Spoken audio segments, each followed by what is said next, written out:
Bonjour, bienvenue dans ce ZCL. Bonjour, bienvenue dans ce ZCL de ce jour. Pour la rubrique aujourd'hui, on fera le point avec Mémoire Casané pour nous toutes changer. Initiative du rectorat de la Guadeloupe avec plusieurs partenaires, des jeunes qui ont travaillé durant la période du confinement.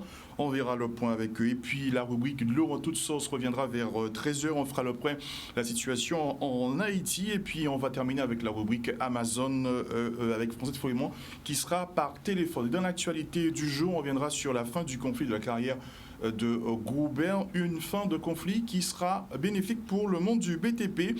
Et puis la mobilisation des parents d'élèves, ça continue. Hier, ils étaient au conseil départemental pour être écoutés. Et puis on reviendra sur la signature de la convention cadre. Voici les titres et le sommaire de ce ZCL. Je le disais, les élèves ont travaillé durant la période du confinement, une initiative du rectorat de la Guadeloupe, des collèges, des lycées et bien sûr des éditeurs et des bibliothécaires.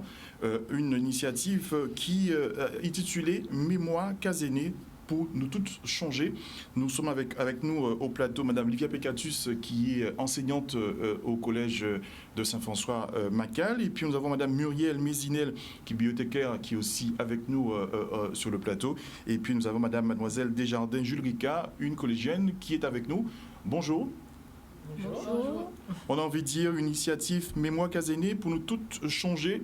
Madame Pekatus, on a envie de dire c'est quoi l'intitulé? Pourquoi vous avez choisi cette originalité durant le confinement? Vous êtes rendu compte que les enfants étaient à la maison, il y avait les classes virtuelles et que cette initiative est venue de manière spontanée? Alors, c'est une initiative qui part quand même de... On va restituer, Jessica a oublié, que tout le monde connaît, et qui fait le lien avec les collègues, avec les bibliothécaires, et des collègues qui, petit à petit, trouvent un projet qui peut se faire, puisque effectivement les élèves sont à la maison, ils sont loin, ils sont dans une situation inhabituelle, ils sont peut-être anxieux, et il faut les amener à extérioriser. Donc, ça part de tout cela. Et aujourd'hui, un an après, ça donne un très beau recueil qu'on a... Voilà, Mémoire Casané pour tout le monde songer, on va dire 100 ans après, puisqu'on a aussi des textes. Tous les élèves nous ont parlé au texte dans ce recueil. Ils sont plus de 600 à avoir écrit. Pour la plupart, tous ils auront leur texte aux archives départementales. C'est quand même la récompense. C'est une première. C'est une première. Et puis on a 180 textes dans ce recueil et plus de 80 images. Et j'ai avec moi une élève qui est très anxieuse à côté et qui va parler de tout cela. Et c'est une belle initiative qui a permis aux élèves pendant cette période exceptionnelle de dire ce qu'ils ressentaient. On va revenir avec vous, Madame Livia Pekatus, dans un instant. Avec Madame Muriel Mézinel, vous êtes aussi bibliothécaire du côté du Lamentin. Oui. Alors, comment vous êtes intégrés, les bibliothécaires se sont intégrés à cette dynamique? En fait, Jessica nous a fait la proposition à la médiathèque, et étant donné que je travaille dans l'espace jeunesse avec les 0-12 ans, alors ça m'a tout de suite plu, parce que c'était vraiment une expérience inédite, et travailler avec les enfants, j'aime beaucoup ça. Donc j'ai travaillé avec une classe du collège Macal, une classe de 6e, et je ne regrette pas, c'était vraiment très enrichissant parce qu'il y avait beaucoup d'émotions dans les échanges avec les enfants, et les productions valaient vraiment... Quand vous avez été contacté pour ce projet, vous avez pensé systématiquement à quoi tout de suite?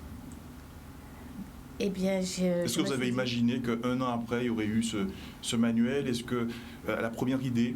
Oui, tout à fait, parce que dès le départ, c'était prévu qu'il y ait cet ouvrage et que les écrits des enfants aillent aux archives départementales. C'était vraiment ça le projet, l'aboutissement. Donc, oui. Alors, Madame Pekatus, vous êtes enseignante au collège Macal de Saint-François. Alors, vous avez travaillé avec des jeunes. Comment ils ont perçu quelle méthodologie a été mise en place pour travailler avec eux? J'ai travaillé avec deux de mes classes. Une dont faisait partie Julrica, qui avait quand même un projet de développement durable, et l'autre en option créole, puisque je suis professeur de français et à parler créole aussi. Et donc, ils reçoivent très bien le projet, et dès que ça part, moi, au départ de ce confinement, je me dis, confinement en temps serein, il y a quelque chose là. Dans 100 ans, il faut nous qui dit en temps confinement, quand nous pas dit en temps souverain. Et donc, du coup, et j'entends le projet de Jessica et je dis banco. Ça a été systématique. Oui, et parce qu'on est en contact avec les élèves, on part, mais on est quand même en contact avec les élèves. Il faut, tout est fait rapidement et il faut quand même continuer à faire les cours.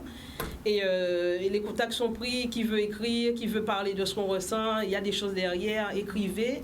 Et j'ai 15 élèves qui me sortent des choses très bien. Et bon, je les accompagne naturellement. Et puisqu'on est en troisième, on est en quatrième. En troisième, je demande de me faire des choses quand même dans l'optique du brevet.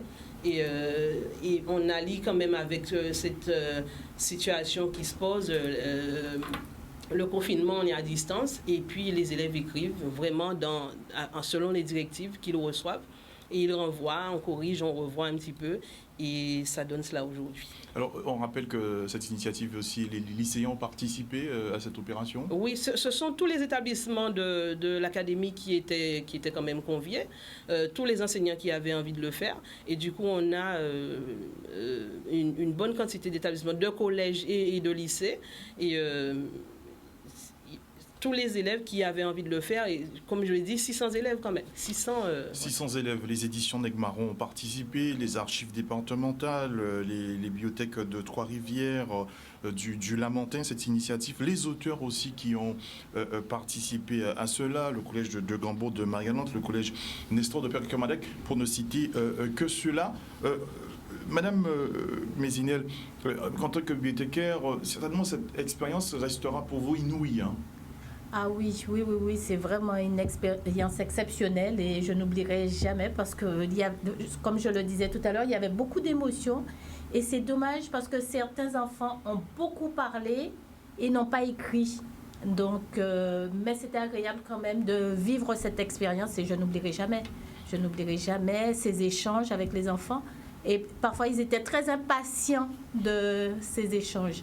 Et c'était toujours présenté de façon ludique, donc pour moi c'était vraiment agréable d'échanger avec les enfants. Le confinement a eu des effets positifs pour ce projet, en étant en virtuel, en étant sur classe Zoom. Les échanges ont été rapides, il n'y a pas besoin de faire de relance. Oui, non. Oui, non, parce que quand ils sont à distance comme cela, quand ils ne voient pas, c'est quand même autre chose. Et en même temps, ils étaient là parce un moment, ils ressentent, je pense que de ce qu'ils disent tous, hein, ils sont partis le 17, ils se disaient, oh chouette.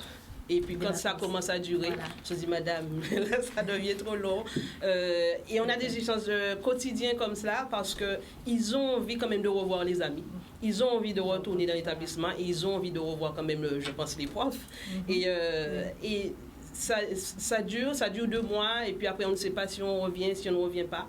Et en même temps, ils doivent travailler à distance. Donc il y a eu du positif, c'est vrai, et il y a quand même eu un bel impact sur ceux qui étaient les moins autonomes. Les moins autonomes. On parle de Mémoire Casanet, on n'aurait pas pu donner notre titre? Un autre titre? On n'y a même pas réfléchi, parce que mémoire, c'est forme de songer, ça nous va vivre là, ça, nous personnellement, en tous les cas, on espère ne pas le revivre. Hein. On espère que, on espère tous aujourd'hui que ça va s'arrêter. Ça fait quand même 1 an. Et on porte un masque, les gestes barrières, c'est fixé, mais on porte un masque et c'est gênant. On doit rester à distance. Vous savez, tout ce qui a été mis à mal dans notre société guadeloupéenne, veiller en nous, pas qu'en nous, pas de côté de nous, et nous payer, vivre ce vite là, ça, c'est l'année là, ça. Il faut qu'on s'en souvienne. Et là, ils sont invités encore à écrire, les élèves. Hein. Le projet ne s'arrête pas là. Ils sont encore invités à écrire tout au long. 1 an après, on ressent encore le ressenti sur ce qui se passe, comment ils ressentent les choses. Alors, toute une série de manifestations, de plans de communication est prévue en radio, en télévision, avec déjà Canal 10 aujourd'hui. Alors, on a Desjardins Jules Ricard, collégienne au collège Macal de Saint-François. Alors, Aurélie, Jules Ricard, on a envie de dire, comment, avant de venir sur le texte que tu vas nous lire, comment as-tu vécu ce confinement et comment as-tu reçu ce projet? Alors j'ai vécu ce confinement, on va dire mal, puisque... Allez, vas-y. Pendant le confinement, c'était difficile par rapport aux cours, parce que c'était en distanciel. Et je me sentais comme seule, puisque pendant le confinement, on pouvait voir personne. C'était difficile puisqu'on ne pouvait plus voir les amis, la famille, et voilà. Après, j'ai reçu ce projet comme une opportunité pour moi puisque pendant le confinement, je pense qu'on a eu beaucoup d'émotions par la suite à cause du confinement. Et pour moi, c'était comme une opportunité, comme j'ai dit. Tu vas m'écrire aussi. Voilà, j'aime écrire. Et pour moi, c'était comme une opportunité de sortir tout ce que j'avais à ressortir. Alors, Angélica, quand tu dis beaucoup d'émotions, qu'est-ce que tu entends par les émotions?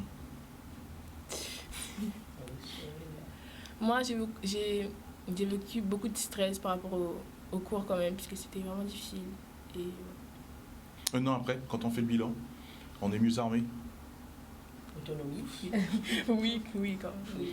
Alors, tu as choisi de nous lire un texte Oui. écrit par un de tes camarades, lettre ouverte, une lettre ouverte, au lendemain du 11 mai 2021, où le gouvernement avait demandé de prendre des restrictions, et tu vas nous lire ce texte, Oui. cette lettre ouverte. Oui. Monsieur le préfet, Madame la présidente du conseil départemental, Monsieur le président du conseil régional, Mesdames et Messieurs les maires, Mesdames et Messieurs les chefs d'établissement, habitants de la Guadeloupe. Nous venons de passer 2 mois de confinement et nous avons tous remarqué le bien que cela a fait à la nature. Tout était propre. Il n'y avait pas de traces de déchets après nos pique-niques. La nature était tranquille et avait retrouvé ses belles couleurs. Ce 11 mai, il y a eu la première phase de déconfinement. On a pu sortir un peu. En me détendant sur Facebook, je suis tombée sur une désagréable image qui montre des sacs poubelles que des personnes ont laissés et que des chiens errants ont déchirés au bord de la route de la traversée, au niveau du lieu très fréquenté Cascade aux Écrevisses. En voyant cette image, j'ai reçu un choc. J'ai trouvé cela très immature de la part de ceux qui l'ont fait. Ce sont des adultes, car des enfants ne pourraient pas y aller seuls. En plus, le titre de l'article, face à l'incivilité de visiteurs, la direction du parc national interdit les pique-niques sur tout son territoire. Chère Assemblée, les conséquences sont les mêmes pour tout le monde. En polluant ainsi notre belle île, c'est nous-mêmes que nous pénalisons. Aujourd'hui, ce sont des familles qui ne peuvent plus y aller pour de bons moments passés ensemble. Ce sont des amis qui ne peuvent plus se retrouver pour de bons moments après 2 mois de confinement. Tout cela à cause de l'incivilité de quelques personnes qui n'aiment pas leur île. Pour éviter ce genre de situation, tout le monde doit repartir avec ses déchets. Nous avons tous à la maison des poubelles ou alors nous en rencontrons sur les routes. Jetons dans les poubelles. Chers décideurs ici présents, je proposerai qu'à l'avenir, des brigades passent du côté des visiteurs, mais en plus, en fin de journée, ce qui pousserait chacun à respecter les lieux et à ne rien laisser après leur pique-nique. Même si on sait que la meilleure des solutions est que chaque habitant, chaque visiteur prenne conscience de la protection de la nature. Et quand je vous dis la nature, pour moi, cela signifie la rivière, la forêt, la campagne, la mer, les bords de route. J'aime ma Guadeloupe et mon autre Guadeloupe. Je vous remercie, mesdames et messieurs, d'avoir écouté mon discours. De Tatiana Dizanson, Qui est aussi une de tes camarades au collège Alexandre Macal de Saint-François. Une lettre ouverte? C'est pas anodin. Oui. Cette lettre ouverte, c'est Tatiana qui l'écrit, c'est une élève qui est aujourd'hui au lycée. Et Julika a choisi de lire cette lettre parce qu'elle était, comme j'ai dit, dans la classe de 4e à projet développement durable. Donc ça touche tout à fait. Et en même temps, ça touche Tatiana qui est en 3e. La lettre ouverte, c'est une production qu'elle pourrait être amenée à faire. C'est ce que peuvent faire les élèves au lycée. Et en même temps, Julika qui habite à la Pointe des Châteaux, qui va au bord de la mer et qui assiste à ce genre de spectacle très souvent, et c'est un appel de ces jeunes pour la Guadeloupe. Pour la Guadeloupe, un appel d'engagement. Oui. Madame Bézinel, quand vous écoutez Jules Ricard lire ce texte, vous dites qu'il y a une richesse. Oui, tout à fait, tout à fait. Il y a beaucoup de choses et c'est vrai que les jeunes peuvent inciter justement les adultes à réagir pour ne pas vivre ces choses-là, parce que bien souvent, comme on dit dans le texte, ce sont des adultes. Bien souvent, ce ne sont pas les jeunes. Donc, ce serait bien que les jeunes donnent l'exemple pour changer les choses. Pour changer l'exemple. Jules Ricard, cet acte d'engagement ne va pas s'arrêter à cette lettre ouverte. On va continuer l'engagement de là. Oui. On va demander à Madame Pécatus de lire un 12e texte. au hasard pour bien sûr valoriser le travail de ces collégiens qui ont travaillé sur cet ouvrage Mémoire Kazené. On vous écoute, Madame Pekatus. Alors, nous sommes tous mon Guadeloupe. C'est mon Guadeloupe. Nous sommes mon Guadeloupe. Depuis 16 mars, nous Kazené et d'après moi, en l'eau l'habitude dans nous bouleverser. Nous sommes mon Guadeloupe. Mon a sang chaud, yo dit. Jodi jou. Adon en fil moun, devant tout magasin, dans tout bureau, nous ka attendre tout en nous gentiment. Nous savons rester tranquille d'avoir tout partout à témaquer pour nous garder distance en nous. Nous c'est moun Guadeloupe. Moun qui aimait un petit bain en mer les beaux matins, ou bien un petit coup de bicyclette pour qu'il y ait santé là. Allez là, faut faire attention. Faut ni attestation à un pochard, sinon tension à aussi la loi barrière. Nous c'est moun Guadeloupe. Pas que Pancote, c'est toute la famille semblée, boire, manger en bas bois, ou bien la campagne, ou bien au bol en mer. Allez là, tout semblé, c'est pas plus qui 10 moun. Allez là, l'air où aller en mer, c'est plonger, virer parti. Nous c'est moun Guadeloupe. Moun qui après travail aimé faire un petit lentour, continent ou bien millénis, pour détendre yo, ôter stress à l'enjournée. Souvent de fois, servez si moun et les amis sans trop presser. Allez là, servez en masse. Fait commission, avec des gants, passer payer sans parler trop et rentrer à Kazené.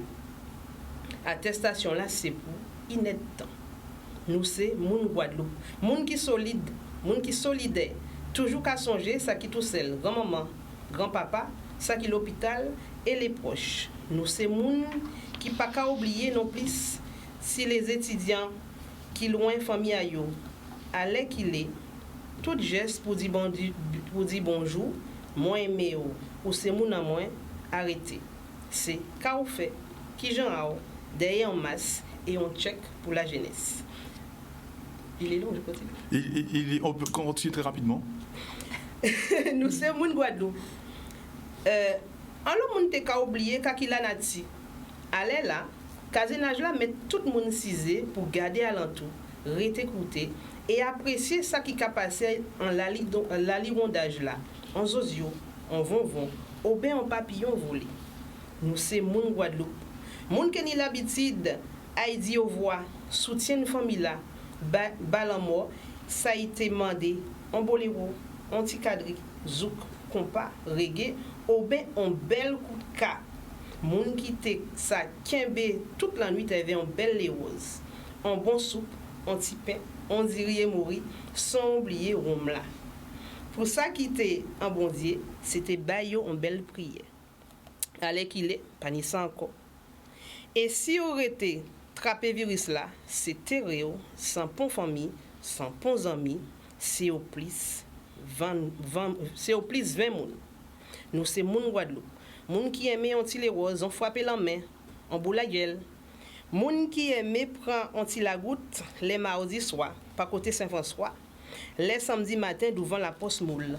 Merci Madame Pekatus. Le texte on rappelle qui est écrit par les collégiens, une opération mémoire. Kazené, on rappelle qu'il y aura toute une série de manifestations ce soir à partir de 18h30 à la librairie générale de Jarry où il y aura un atelier d'écriture et puis à partir de demain jusqu'au 27 mars, rendez-vous à la médiathèque Ernest Pépin au Lamentin pour voir l'exposition Mémoire Kazené, un travail réalisé par les jeunes collégiens et lycéens guadeloupéens. On en viendra en détail.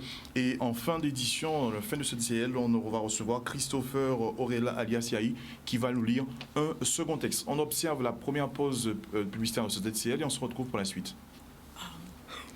Pour la suite du ZCL, avant la rubrique de l'eau en toute sauce, on va partir en Haïti avec la situation qui est un peu très compliquée avec notre correspondante en Haïti, Lovely, qui nous a fait un point.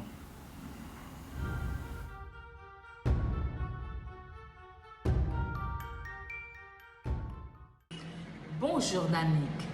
Effectivement, la situation ne cesse de dégrader ici à Port-au-Prince. Du point de vue de la sécurité, c'est presque le chaos.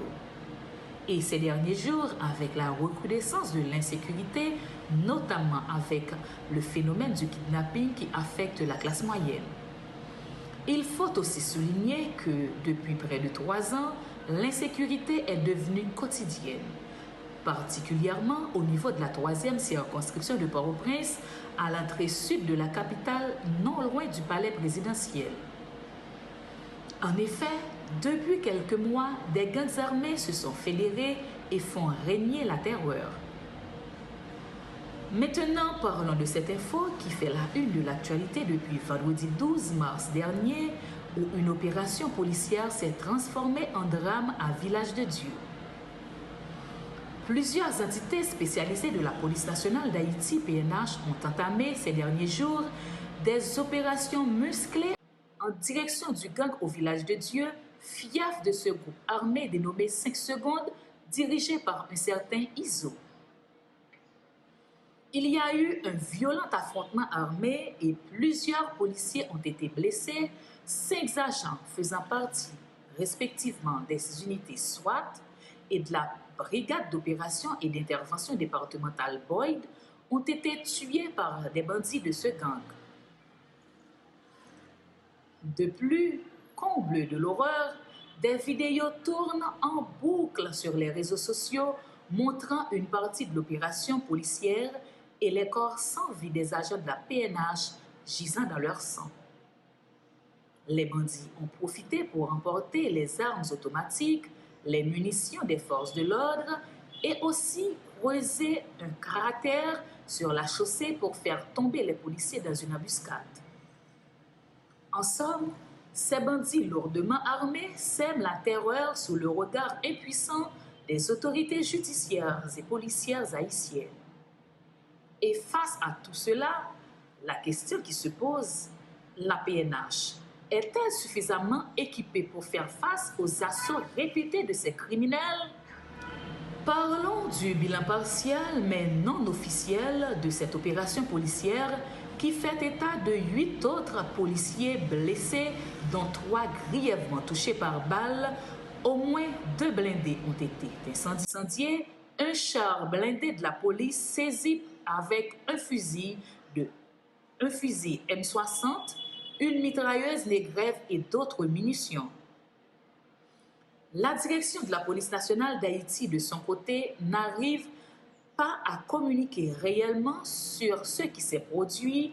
On ne sait toujours pas ni le nombre exact de policiers ayant participé à cette opération, ni combien qui ont été tués, ni le nombre d'armes et de munitions récupérées par des bandits armés.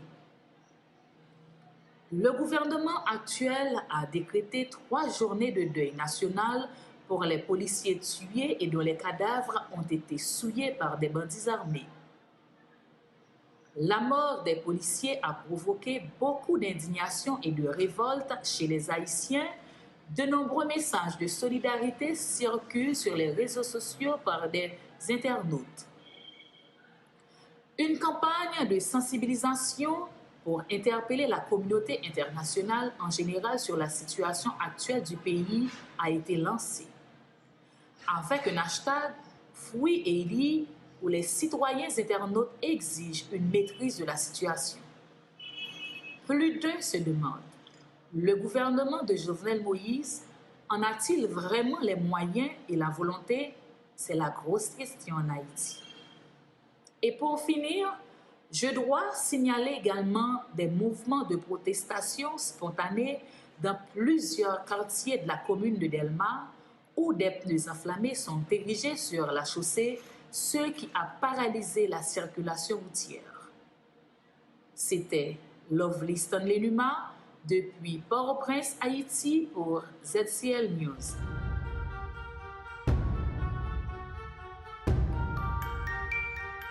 Compliqué dans le pays le plus pauvre dans la Caraïbe. Le président russe Vladimir Poutine a dit vouloir apporter son soutien au gouvernement haïtien. On passe à la rubrique eau de ce ZCL, de l'eau en toute sauce. Avant de passer à ces messieurs qui sont déjà sur le plateau, qui sont prêts, on passe le générique et on revient à vous.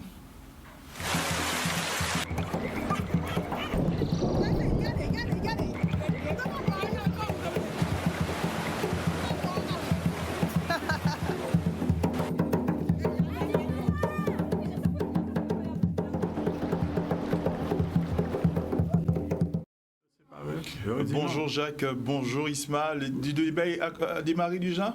Oui, nous sommes en débat permanent. Un débat permanent par téléphone et on est en direct sur le plateau pour cette rubrique de l'eau en toute sauce. On va faire un avant puisque c'est la journée de l'eau, c'est lundi.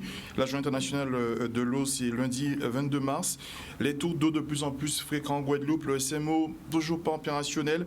Et puis on verra que l'eau est toujours l'or bleu. Quoi faire? Comment réagir? Messieurs, bonjour. Oui, bonjour à toutes et à tous. Bonjour tout le monde. Alors, nous avons dit Isma, Jacques, pour journée à de l'eau là, thème là, l'année là, ça, c'est la place de l'eau dans nos sociétés et comment la protéger. Et c'est le thème qu'a retenu l'Organisation des Nations Unies. Qui je nous peut appliquer le thème là, ça, en pays en nous, en Guadeloupe? Eh bien, le problème là, c'est que la situation est tellement grave. Là, on a regardé effectivement qui j'en protéger. Encore que tous les éléments là, dans les directives, notamment directive 4 de l'Europe en 2000, et qui a dit que de l'eau là sont biens qui rentrent dans le développement durable. C'est-à-dire que sont biens, il faut nous prendre attention à eux et il faut nous protéger. C'est-à-dire qu'on ne peut pas faire ça dans les pays pour gaspiller, etc. C'est pourquoi nous contrôlons qui ont prélevé les ressources là dans la nature et qui ont utilisé. On va nous gaspiller, c'est terrible. Parce qu'on va prélever les ressources dans des cours d'eau, etc. Et on va jeter du monde partout, on va pauvre, à expliquer ça. Et on va repolluer. On va repolluer encore. Donc, là, on fait ça. Alors, toute pollution, la pollution a une dimension très, très importante à la protection aux ressources là. Donc, non seulement, donc ça veut dire, là, quand ils font une journée de l'eau en Guadeloupe, c'est ces questions-là, ça. Mais surtout, de l'eau là, il va dire, il faut tout le monde paye de l'eau pour boire. Et là, la véritable question. Malheureusement, c'est ça. Et c'est ce qui a scandalisé, choqué le monde qui est au Sénat, qui est à l'Assemblée nationale, des vraies situations qui sont en Guadeloupe. C'est inimaginable en France qu'une situation qui a existé. C'est ça pour garder dans la journée de l'eau là. Alors, et ce qui est le plus grave, ce qui est le pire, c'est que le Parlement et le Sénat, et sans compter les autres associations telles que le Conseil économique et social national dont l'attention est attirée dessus, c'est que l'on n'a pas sanctionné la pesticidation et toutes les atteintes à l'environnement et à l'écosystème. C'est-à-dire que, par exemple, on parle du chlordécone en tant que pesticide empoisonné. Le chlordécone empoisonne à la fois l'eau salée de notre littoral, à la fois les eaux de surface, à la fois nos sols. Ça veut dire que les nappes phréatiques sont en train d'être polluées. On est en train de relever du chlordécone dans les nappes phréatiques. Et ça n'a pas été sanctionné. Donc, en gros, on ne respecte pas les prérogatives que nous a données les Nations Unies. On rappelle que c'est inscrit, cette décision a été prise à Rio en 92, inscrit en 1993. Mais pas seulement ça. Le bon sens, la raison, le pragmatisme veulent que nous ne pouvons pas continuer à nous empoisonner nous-mêmes de manière passive. On ne peut pas être complice de ça. Le bon sens l'exige. Il faut qu'on se ressaisisse. Et ça qui est important, en cas de partie de directive CADA 2000, et tout ça, il faut après. C'est important, on va dire, l'eau là doit être utilisée de façon durable. Quand ça veut dire durable, ça veut dire qu'en fait, il faut utiliser pour permettre les générations qui viennent derrière nous, nous, pénir de l'eau à des conditions normales. Mais ça qui a passé là, Jacques a dit en train, mais il a pollué. Ah oui, il a pollué. C'est l'eau de baignade là, il a pollué. Oui. Et les deux fois, on analyse en 2001. Et dans l'estuaire du Grand Caubé, eh bien, vous voyez une présence rémanente très très importante à la chlordécone. Donc, ça veut dire que ce rémanence est long. Chlordécone n'a pas qu'à disparaître et nous n'y avons pas un paquet de temps. Et quoi? C'est nos questions à poser là, si quand nous avons fait par rapport à ça qui fait là. Pollution là, ça, mais il n'y a pas seulement chlordécone, c'est tout pesticide. Tous les pesticides possibles. Et parce que nous demandons des dérogations, et parce que pour, par exemple, les padages aériens, son combat nous fait. Puisque si vous faites épandage aérien, mais il a toute de l'eau, il a pollué, et ça pollue l'eau. Et le vent emporte les molécules n'importe où. ISMA avait association, vous n'avez pas prévu rien pour journal de l'eau là? Pas spécialement, mais nous avons contribué à tout ça qu'a fait, mais nous avons examiné au quotidien, nous faisons une communication ici, une discussion entre nous. Mais nous en parlant rouler tout ça, là, rouler d'autres associations, et nous avons un gros projet, effectivement, si vous avez indemnité, aussi veiller un peu de près ce qui a passé dans construction SMO là, parce que c'est très important pour venir. Nous qui revenons sur SMO là. Alors, Jacques Davila, en Guadeloupe, y a-t-il prévu, on sait que l'Office de l'eau a prévu des manifestations mission? Vous allez participer lundi? Non, ça dépend si on est sollicité. Nous sommes partisans d'une vieille tradition du pays, son main qu'à laver l'autre. Mais faudrait-il que les gens échangent l'information? Parce que si les gens font de l'omission, de la rétention d'informations et de la dissimulation, ce qui est une vieille habitude qui ne permet pas de fonctionner de manière collective, nous ne pouvons pas nous associer. Par contre, nous nous associerons, comme d'habitude, à toute manœuvre qui, d'ici là, permette, mais sur des bases cohérentes. Si c'est pour aller raconter des inepties et faire des actes contraires aux intérêts des usagers consommateurs, nous ne nous associerons jamais à aucune démarche qui est contraire à l'intérêt général. À l'intérêt général. Le SMO, messieurs. Ouais. Pourquoi nous dit SMO là, on va parler Jacques de ça. Si vous voulez, ni texte ça vote en première lecture à l'Assemblée nationale. L'Assemblée nationale communiquait au Sénat, texte ça qui a voté là, et le Sénat a porté des amendements très importants. Ah ouais, on trouvé des très importants. Et ils tiennent compte de l'audition, nous, parce que Jacques, moi et d'autres, ils ont auditionné nous. Et pourquoi on pas dit ça? Parce que pour loi là, ça, il y a une procédure accélérée. C'est en lecture à l'Assemblée nationale, en lecture au Sénat, et si pas une commission mixte paritaire, nous pouvons en entendre. Mardi, d'accord. Donc, ça qui est important, et ça frappe moins. Alors, c'est à un comportement même, rôle même, qui gens pour organiser ces mots-là, pour en fait, accomplir mission. Alors, à part si vous regardez des textes là précisément, c'est tellement belle. Tout ça nous a demandé aujourd'hui là, et il n'y a pas fait dans ces publics. C'était comme, vous voyez par exemple, fort ces mots-là en mesure de barois de l'eau, de l'eau, bon de l'eau, de façon permanente et quantité. Et il dit, si jamais nous avons une rupture, nous avons un accident qui fait, il faut y faire quand même. Ouais. Ah ouais, il dit, faut en mesure débriller, et c'est ça la loi. Deuxièmement, il a dit que, et ces mots-là, c'est terrible que, ils laissent une porte ouverte pour communauté et des communes Margaland Country. En cas de ça, formidable. Nous toujours qu'à dire, il faut nous voir Guadeloupe. Alors, admettons, et ces mots-là, normalement, vision, ça doit être très, très important. Si les moyens, etc. Mais, alors, Maïgaland à côté, et puis on dit, communauté, non. Et moun ka fait ça, parce qu'il a fait des bidins graves à Maïgaland. Des opérateurs privés qui ont coupé de l'eau à Maïgaland.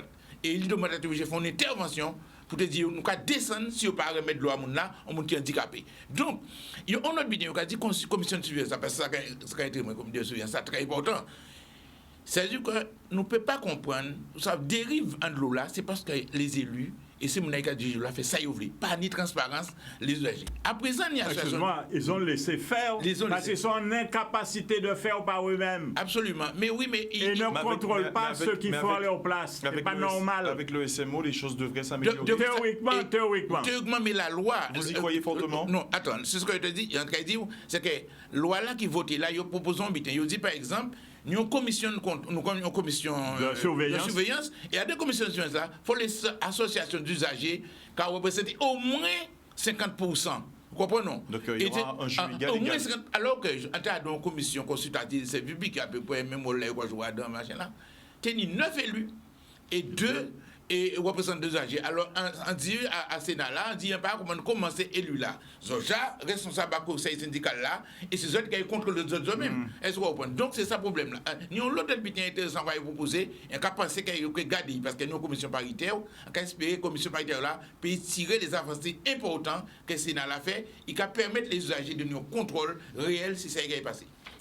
Et d'avoir des moyens, surtout d'avoir le budget adéquat pour faire sa mission, parce qu'une commission de surveillance a quasiment les pouvoirs d'un conseil de surveillance, avec autosaisine, contrôle, faire des études faites par des gens de l'extérieur, des experts, des commissaires aux comptes, car le problème de l'eau à la Guadeloupe, c'est qu'il n'y a jamais eu aucun contrôle de gestion, aucun contrôle technique, les gens ont laissé faire.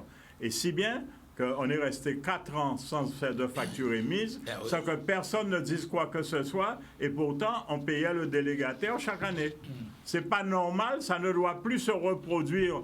Il s'agit de l'avenir au présent, de l'avenir de nos enfants, parce que ce sont les usagers, consommateurs et contribuables guadeloupéens qui vont payer la note. S'ils ont envie de continuer à payer en se taisant alors qu'ils passent leur temps à se plaindre toute l'année, ils n'ont qu'à assumer leurs responsabilités et se taire.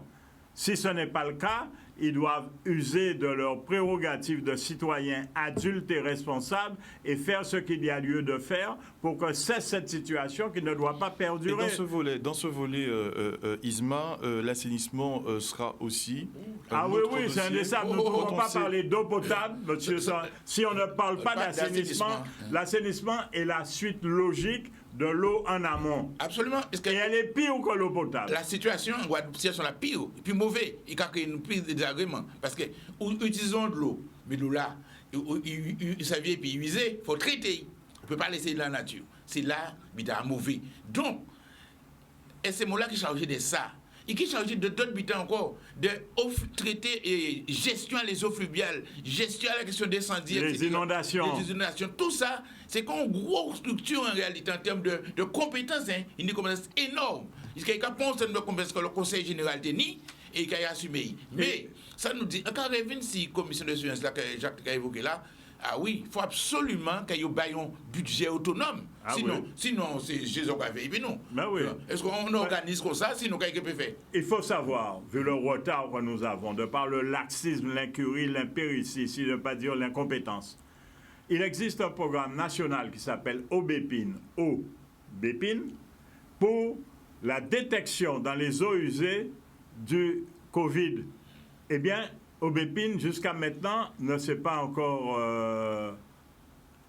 installé à la Guadeloupe pour des questions de laxisme. Ce n'est pas sérieux. Ce n'est pas parce qu'il y a du confinement national et dans les départements d'outre-mer, dont le nôtre, que la détermination de la santé et du devenir de nos compatriotes ne doit pas être prise en compte localement par l'impéritie de certains. Ce n'est pas normal ce qui est valable là-bas, parce qu'il faut savoir qu'il a été découvert du Covid-19 dans des eaux usées rejetées.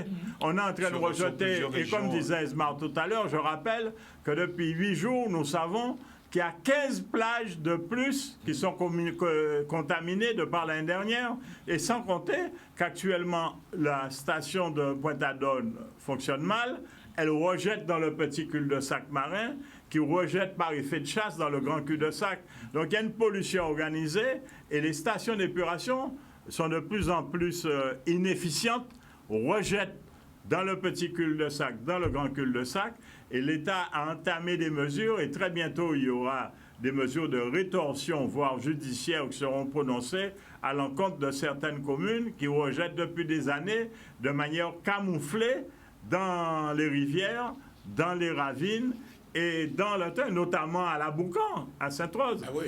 Donc, c'est de notoriété. Il faut mettre fin à tout ça. Ça ne peut pas continuer. Nous ne pouvons pas dire que nous sommes l'île aux belles eaux et aux bonnes eaux et une terre de champions et d'excellence, alors que notre eau n'est pas excellence en quantité et en qualité, que nos mers sont de plus en plus polluées, nos plages sont polluées, notre sous-sol est pollué, notre sol est pollué. Cela ne peut pas continuer. Il faut que les citoyens assument leurs responsabilités et refusent de se voiler la face. Alors, pour revenir sur le thème, la place de l'eau dans nos sociétés, comment la protéger, il y a un enjeu considérable, messieurs, c'est-à-dire qu'en ne protégeant pas cette ressource, il y a des études qui disent d'ici l'horizon 2040-2050, elle va se raréfier. Elle est déjà rare. Elle est déjà rare dans certains pays, et voire un habitant sur 4 pourra être dans des conditions très difficiles. Est-ce que nous, vous les associations que vous représentez, les autres, vous communiquez, vous faites cette communication pour pouvoir sensibiliser tout un chacun, parce qu'on a le sentiment, cette problématique de l'eau, on en parle, mais ce n'est pas une priorité. Attention, là nous allons parler de l'eau, nous ne pas parler seulement de ni de l'eau.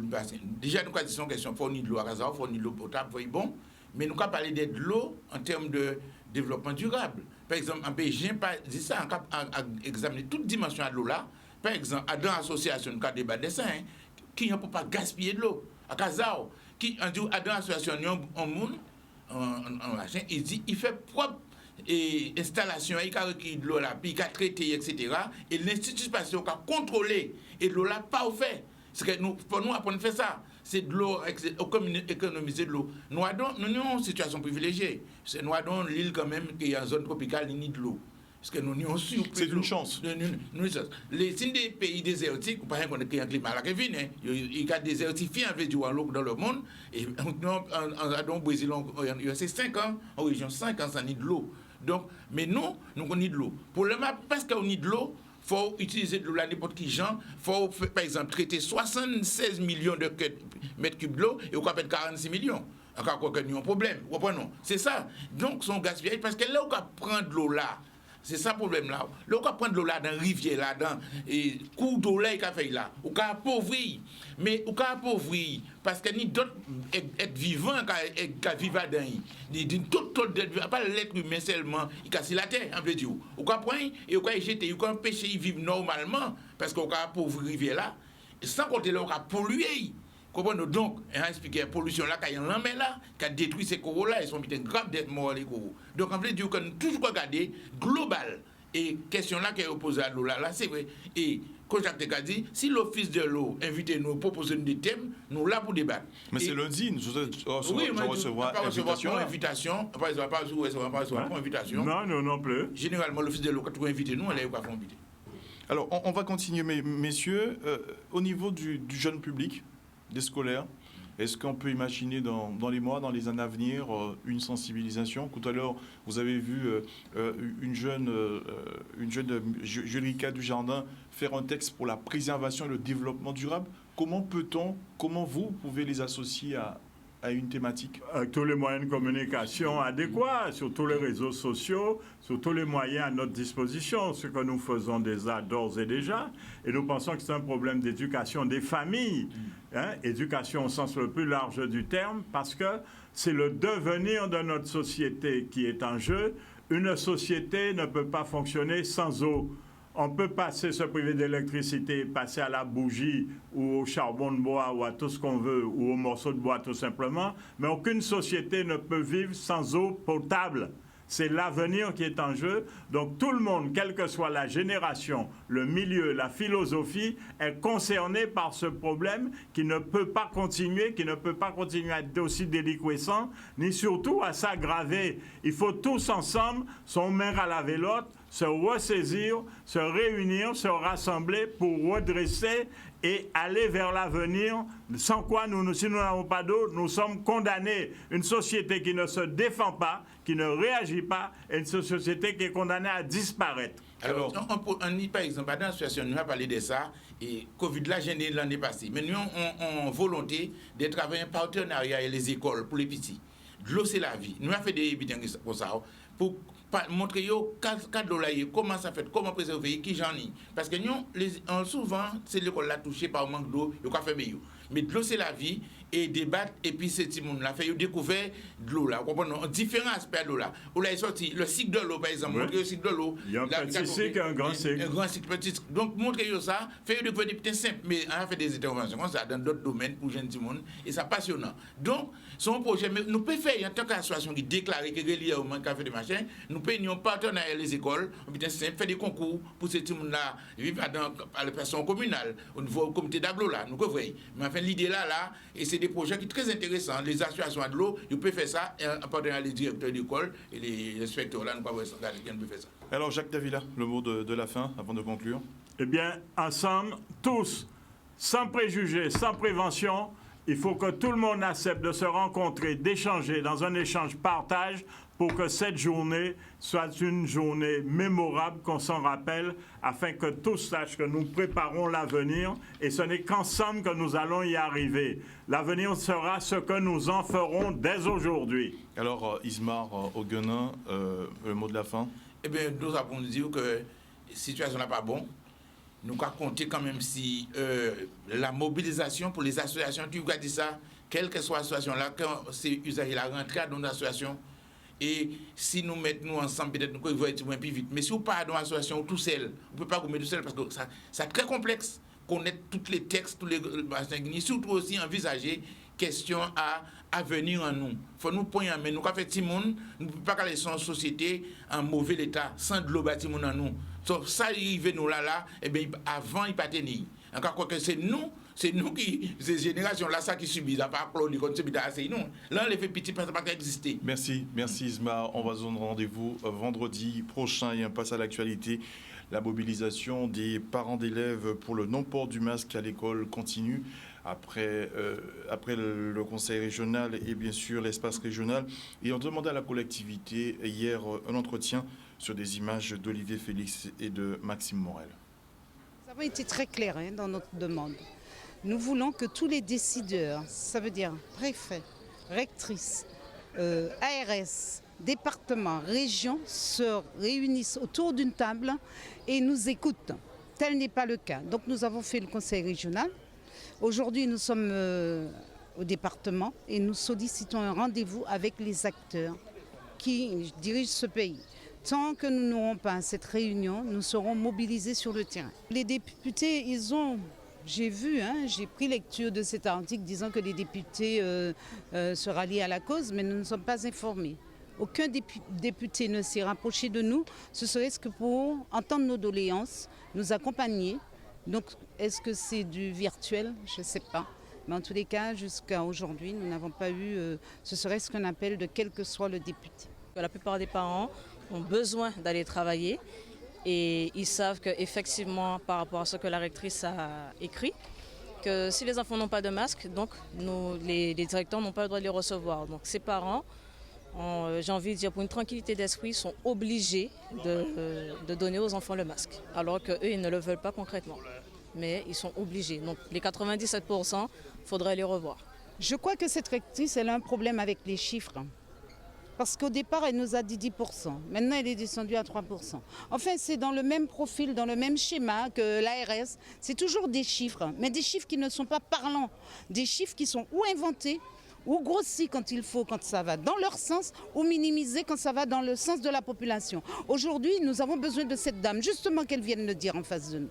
Ce qu'elle est en train d'argumenter dans son coin, on aurait souhaité cette réunion pour que justement qu'elle arrive à dire les mêmes choses face à une population qui a un certain nombre d'éléments aujourd'hui qui les discréditent. Il y a énormément de parents qui n'osent pas, qui ont peur et c'est ça le problème, c'est qu'ils n'osent pas. Ils devraient oser, faire comme nous, oser et se montrer et pour une fois porter la voix de leur enfant pour dire non, je ne veux pas que mon enfant porte le masque.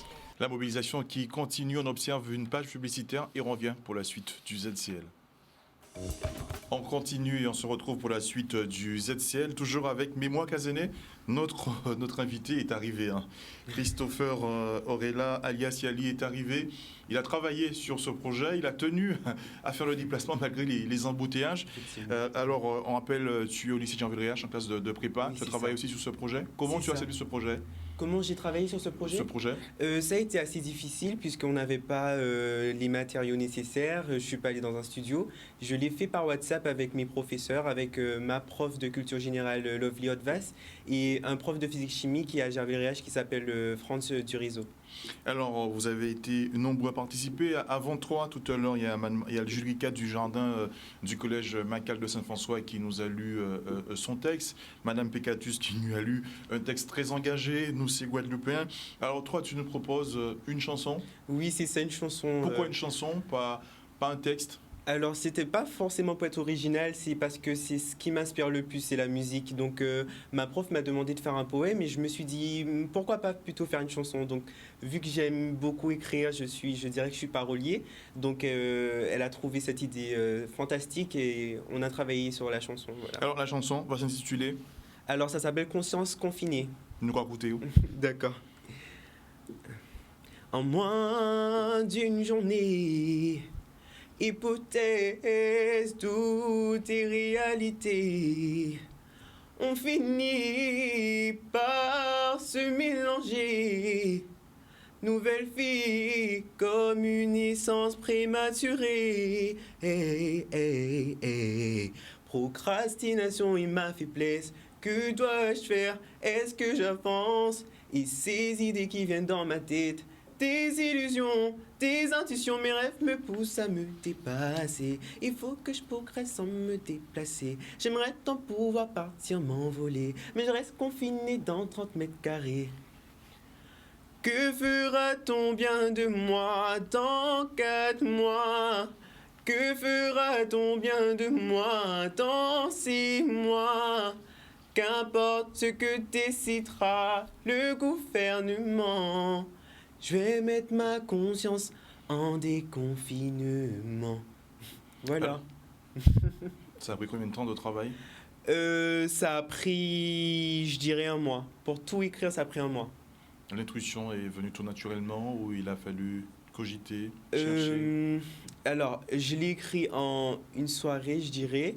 C'est parce que j'aime beaucoup la soul. Et il y a un instrumental qui m'a beaucoup inspiré. Et je me suis dit, pourquoi pas écrire sur cet instrumental-là. C'est un instrumental assez sombre, mais avec un beat très rythmé. Et ouais, j'ai beaucoup aimé, je me suis dit pourquoi pas écrire dessus et c'est venu tout de suite. Alors Yali, tu n'as pas été le seul à travailler au lycée Jean-Velriach. Oui. Comment tes autres collègues, camarades Oui. ont travaillé, eux, leur tour, des différents poèmes, des textes? Comment ils ont travaillé? Tu sais, comme moi, hein, ça a été à la maison, on n'a pas eu le choix avec le confinement. Vous avez échangé entre vous?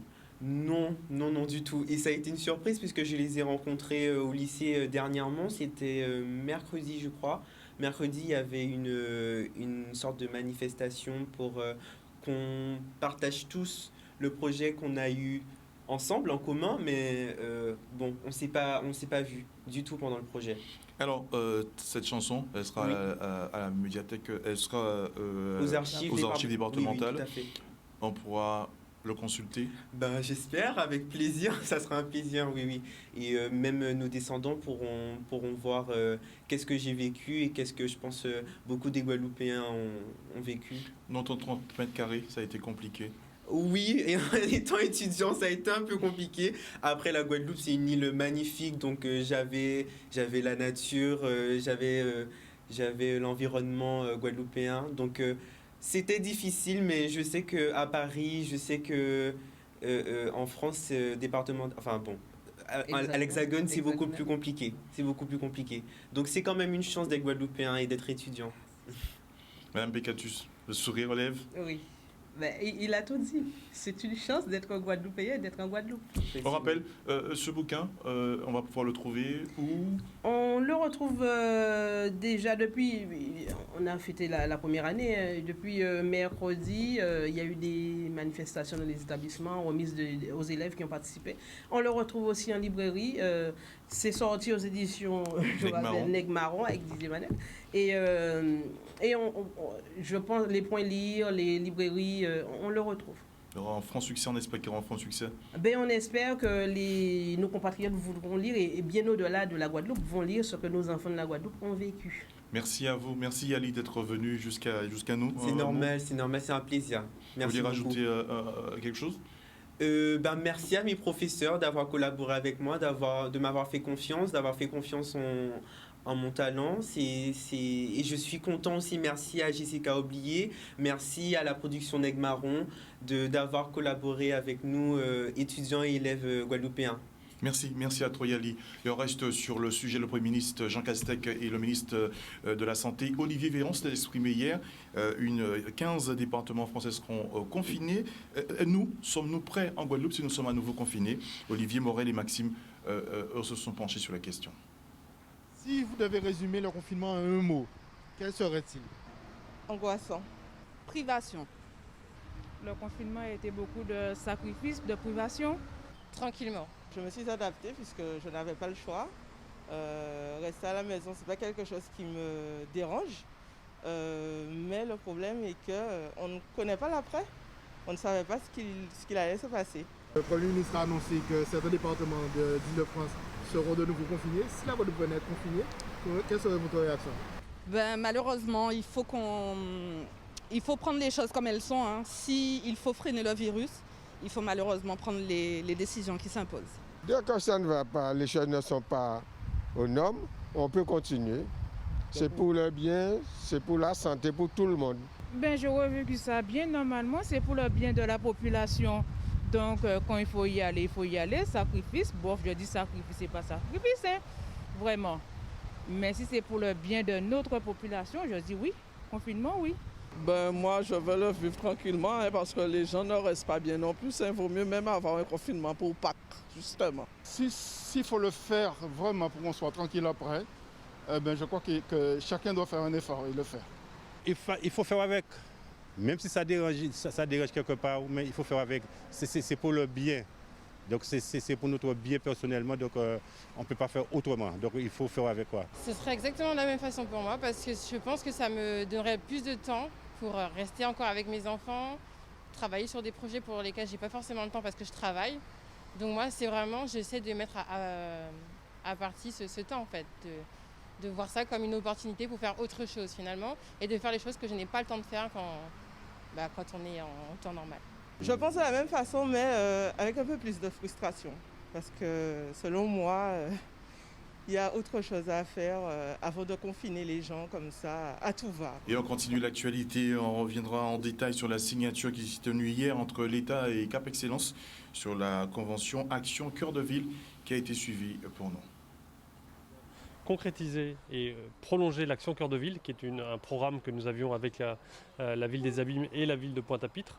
Nous la prolongeons, nous l'étendons pour travailler sur une cohérence globale autour de CAPEX, autour de 3 centres-villes sur lesquels nous souhaitons apporter tout notre soutien financier, d'ingénierie, de porteurs de projets. Tous les partenaires qui sont là sont dans le même esprit. Puis là vient se rajouter BMAO, donc on va avoir les 3 communes qui vont pouvoir travailler ensemble en cohérence pour l'ensemble de leurs centres-villes, pour revitaliser les centres-villes, travailler sur l'aspect urbain, l'aspect aménagement, l'aspect logement, mais aussi l'aspect densification des commerces, vie dans les centres-villes, aspect culturel. C'est un ensemble de moyens qui vont être mis à disposition. Donc c'est un dispositif qui vient renforcer les moyens, les outils pour qu'on investisse à Pointe-à-Pitre, qui vient accroître l'attractivité de la ville, parce que vous savez dans quel état cette ville se trouve et l'hémorragie que nous avons connue ces derniers temps en termes de population, en termes d'administration, en termes d'acteurs économiques.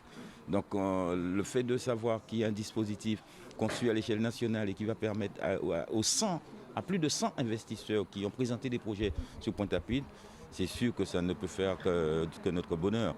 Pour nous, Ville des Abîmes, après avoir travaillé pendant de nombreuses années en périphérie, vous avez donc vu la ZAC de Providence, il s'agit pour nous de revenir dans notre centre-ville afin de lui donner, je dirais, une nouvelle vie, car il faut savoir qu'au centre-ville des Abîmes, nous retrouvons à la fois le Palais de la Culture, mais aussi des grandes infrastructures sportives, le Stade des Abîmes, mais aussi le Mont Calvaire, les différents morts. Il s'agit pour nous à travers de l'Action Cœur de Ville. Dans un premier temps, il y avait l'Action Cœur de Ville qui était portée aussi bien par la ville des Abîmes et la ville de Pointe-à-Pitre. Et cette nécessité justement qu'il n'y ait pas de personnes lésées ni de villes lésées, et c'est une décision forte du président Éric Jalton, qui voulait justement qu'il n'y ait pas une commune avantagée par rapport à l'autre. Donc du coup, les projets serviront, justement c'est là où on parle de projets cohérents, pour qu'il n'y ait pas de personnes lésées. Tout va se développer dans l'intérêt de la population, au même titre que chacune des villes. Autour d'une définition et d'une ambition portée par les élus des 3 communes, réunis par Cap Excellence, qui a convenu avec nous de ce travail, avec un projet et des objectifs à poursuivre. Ça dure 5 ans. Et donc pendant 5 ans, c'est vraiment des objectifs majeurs et très importants pour les habitants de ces 3 communes. Oui, une convention qui a été signée hier entre l'État et Cap Excellence. On continue dans l'actualité. Charlie Dagonia s'intéressait à une manifestation de la violence faite aux femmes, qu'il faut que ça s'arrête. Propose de regarder un sujet tout aussi intéressant. Le temps d'avoir ce sujet. Certainement, nous avons au téléphone Francette Rosamond. Francette Rosamond, bonjour. Bonjour Jean, bonjour à chaque Guadeloupéen, ravi d'être parmi vous. Avant de partir, on passe le générique et on revient avec vous. Amazon Caraïbes avec Francette Rosamond d'Interentreprise. Alors Francette Rosamond, dans la rubrique de ce jour, on fera le cap sur les futures élections régionales, s'il y a lieu, si ce n'est pas reporté, Francette. Voilà, quoi qu'il en soit, même si les élections risquent peut-être d'être reportées en juin, j'ai décidé qu'à partir de cette chronique, nous allons évoquer un certain nombre de points, de sujets économiques qui devraient être dans tous les programmes. Alors, Francette, dans tous les programmes. Francette, juste avant de développer avec vous, certainement tu as suivi, tout comme les autres téléspectateurs, l'ouvrage réalisé par les jeunes qui ont travaillé au collège et au lycée, Moi Cazené, un peu qui nous fait penser à ce que tu as écrit, donc une initiative un peu que tu vas partager. Écoute, j'attends avec impatience d'en prendre connaissance. J'ai juste vu le titre, mais je ne me suis pas encore plongée. Mais quoi qu'il en soit, en fonction de ce que j'ai entendu, c'est parfait que des jeunes se posent des questions et puis osent aller dans les voies qui les inspirent. Donc moi je trouve ça très très bien. Alors on va faire le cap, on va se focaliser sur 3 thèmes. Le premier, le désenclavement maritime. Alors, est-ce possible? Comment est-ce possible entre nos îles? En fait, on voit bien qu'encore plus avec le Covid, encore plus avec les restrictions qui sont prises par les autorités, les frontières qui sont quasiment fermées, etc. Il faut que nos hommes politiques et nos femmes politiques qui se préparent à cette magie, à cette élection en quelque sorte suprême pour nos territoires, soient conscients que le désenclavement de nos territoires est indispensable. C'est-à-dire que là, par exemple, on a vu qu'il y a eu une option qui a été prise avec une compagnie aérienne. Au regard qu'il y ait toujours des motifs impérieux, cette action est extrêmement fragilisée. Il y aura sans doute des décisions à prendre. Est-ce qu'une fois que, parce que les frontières vont bien se rouvrir en un moment, c'est pas certain que les touristes ou les voyageurs se précipitent dans les avions, comment faire pour conserver une offre, quoi qu'il en soit? Et ça, ce genre de questionnement, je considère qu'il faut que ce soit au niveau des programmes et qu'on en parle sur les tréteaux parce qu'il faut que les prochaines personnes, hommes et femmes qui vont diriger la Guadeloupe, se positionnent très clairement là-dessus. Le deuxième sujet qui est toujours concernant le désenclavement, c'est le désenclavement maritime. On a vu, nous sommes ballottés, nous aussi, dans cette crise mondiale du transport maritime, la raréfaction des boîtes qui fait que il y a des rayons qui sont vides, il y a des délais qui se rallongent. Donc il faut que nos hommes et nos femmes politiques s'intéressent à ça. Qu'est-ce qui se passe dans le maritime? Comment peut-on faire pour desserrer les taux qui se referment sur nos régions? Et vraiment, moi je considère que cette appétence qui doit être développée par ces futurs candidats sur ce genre de sujet, parce que c'est ça qui constitue justement, entre autres, la cherté des prix, et c'est le sujet qu'on prendra sur notre prochaine rubrique. Alors, certains produits risquent de manquer, Francette, on en parle même au niveau international. Rien, c'est-à-dire qu'en fait, nous nous retrouvons à la limite du modèle économique qui a été décidé jusqu'à présent. C'est-à-dire que quelques territoires, la Chine, l'Asie, l'Inde, etc., sont en quelque sorte les greniers du monde. C'est-à-dire qu'en fait, on décide par exemple que le Brésil, c'est là que sortira tout le sucre du monde. Donc on voit du coup comment les choses deviennent compliquées pour nos planteurs ici. Donc en fait, ce sont des décisions prises par l'Organisation mondiale du commerce et qui font que brutalement, des régions, elles ne sont même pas autorisées des fois à pouvoir continuer leur production. Là, je crois qu'il y a une réflexion à nommer. Qu'est-ce qu'on relocalise? Qu'est-ce que nous décidons justement de ne pas nous délester? Et comment nous faisons, quoi qu'il en soit, à être dans le concert du monde? Et tout ça, ce sont des réflexions, comme je le disais tout à l'heure, qui sont déterminantes pour nos hommes politiques qui se préparent. Alors, c'est plus qu'une affaire de l'État, c'est une affaire des options que nous-mêmes nous devons prendre. Alors, la vie chère, comment est-ce possible en Guadeloupe? La vie chère, on verra ça lors de la prochaine chronique, il ne faut pas tout dévoiler, mais oui, il y a des capacités de baisser durablement les prix parce qu'il y a eu des transformations pendant ces 20 dernières années, des processus de commercialisation et d'acheminement des produits jusqu'à chez nous et qui ont renchéri les prix. Et donc il faut comprendre pourquoi ça s'est passé, de manière à pouvoir rediscuter pied à pied avec les opérateurs concernés. Et là, pareil, c'est pas juste une petitesse, non, il faut que nous mettions en place, avec l'aide de l'État, une nouvelle organisation, et je dis c'est possible. Mais seulement, il faut bien comprendre de quoi on parle. Et c'est ça qu'on va s'attacher à faire à la prochaine chronique de la semaine prochaine. Alors, juste pour savoir sur ce désenclavement maritime, pour revenir, est-ce qu'on sent la volonté, est-ce que Dans combien de temps ça peut être fait? Est-ce que c'est au niveau des organisations internationales de la Caraïbe? Est-ce on ressent, ça fait un moment qu'on en parle, et jusqu'à maintenant, qu'au niveau aérien, qu'au niveau maritime, on en souffre terriblement? Moi, je pense que le Covid, c'est une vraie opportunité sur ce sujet. Jusqu'à présent, parce que les places étaient bien tenues, rien ne se passait. Là, aujourd'hui, chaque marché compte pour les grands opérateurs. Donc, on le voit.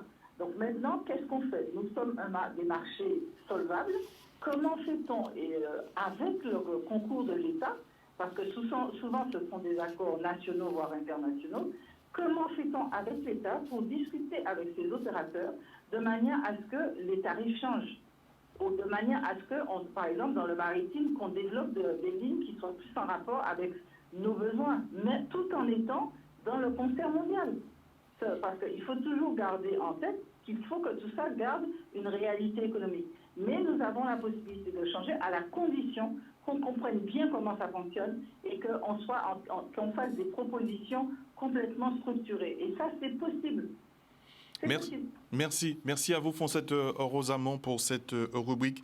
Le désenclavement maritime, et puis il y aura toute une série de rubriques à l'approche de ces élections régionales, la vie chère et aussi l'autonomie énergétique. On continue avec un peu de sport. Des jeunes basketteurs guadeloupéens aux portes de l'INSET, l'Institut national du sport, de l'expertise et de la performance.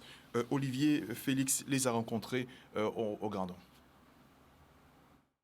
C'est vrai que l'excellence, on l'a.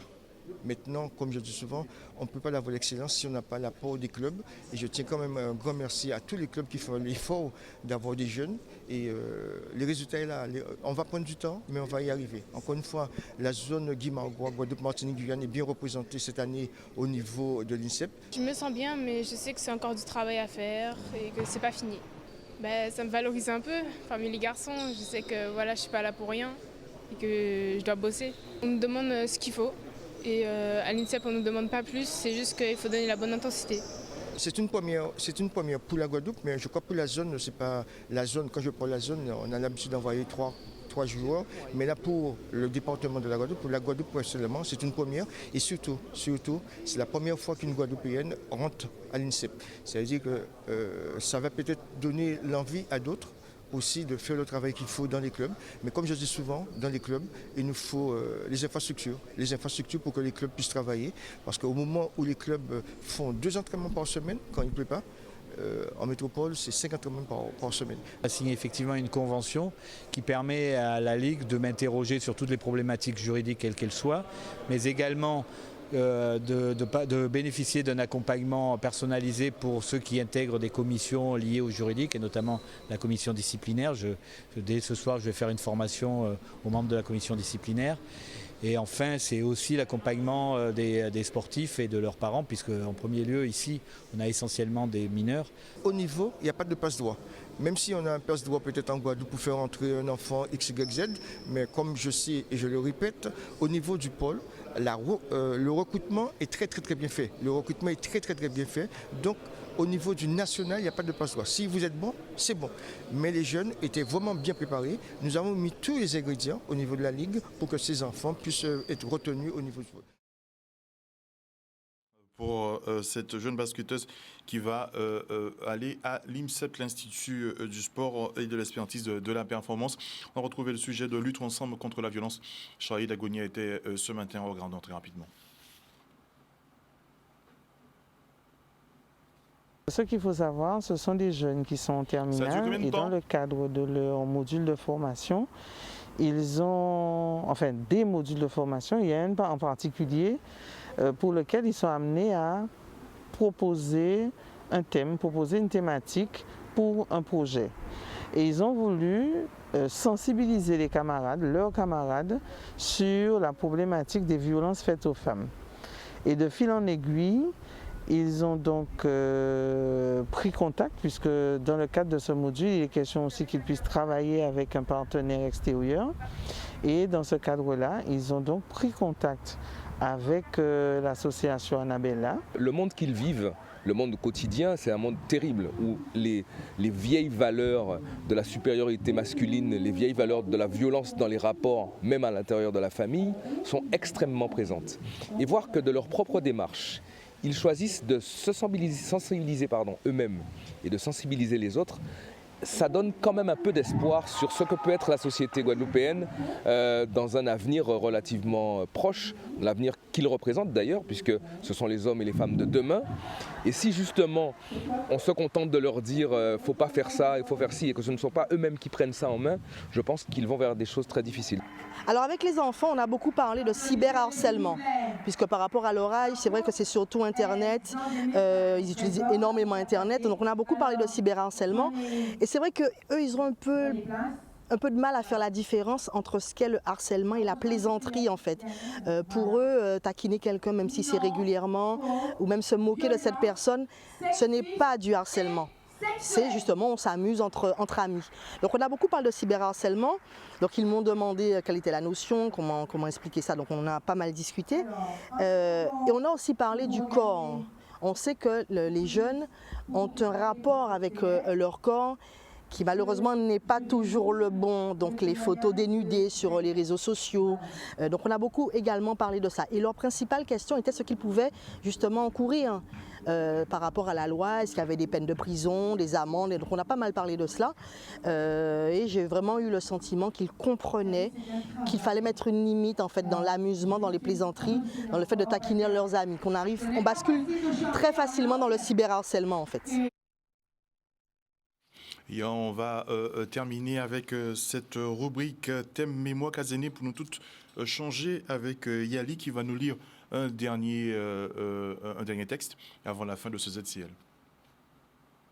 Alors j'ai voulu lire un texte de Jessica Oublié parce que je pense qu'elle aurait aimé être présente mais elle n'a pas pu malheureusement se libérer. Alors elle dit dans la page 9, écrire sa part de mémoire sur un quotidien inédit qui fait déjà histoire. Parce que la période que nous avons vécue à l'heure du confinement était tout à fait inédite, parce qu'elle n'avait rien de normal, bien que nous soyons parvenus chaque jour un peu plus, un peu mieux à faire de notre enfermement une condition indiscutablement nécessaire à notre progressive délivrance. Il m'a semblé, en lançant les ateliers d'écriture Mémoire Kazane, pour Monde toujours songer, qu'écrire quotidiennement nos ressentis pourrait avoir plusieurs enjeux. Explorer les émotions qui nous traversent pour les questionner, les bousculer, les partager pour n'avoir jamais à en sacrifier aucune sur l'autel de la banalité. Extraire d'un temps devenu monotone les situations, les instants, les moments qui pour nous font événement. S'aménager un espace à penser pour s'inventer, se récréer et rêver de ce qui restera, changera, adviendra de nos modes de vie bouleversés. Continuer de se projeter dans un monde qui demain sera sans doute, au moins sur certains points, en rupture avec celui qui nous auront quittés. Laisser une trace à celles et ceux qui nous succéderont et faire de nos témoignages les précieuses sentinelles dont ils et elles pourront avoir besoin pour comprendre et avancer.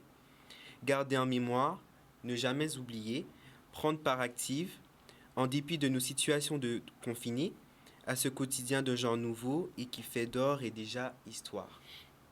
Merci à vous Yali. On va remercier Madame Livia Picatus, qui est enseignante au Collège Macal de Saint-François, Muriel Mézinet, le bibliothécaire à Desjardins, Jules Ricard, qui nous a lu 2 textes très engagés.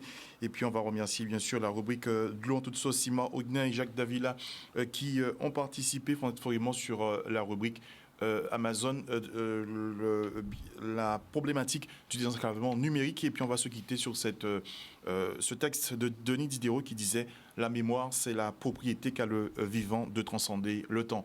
Merci à vous et passez un très bon week-end à lundi.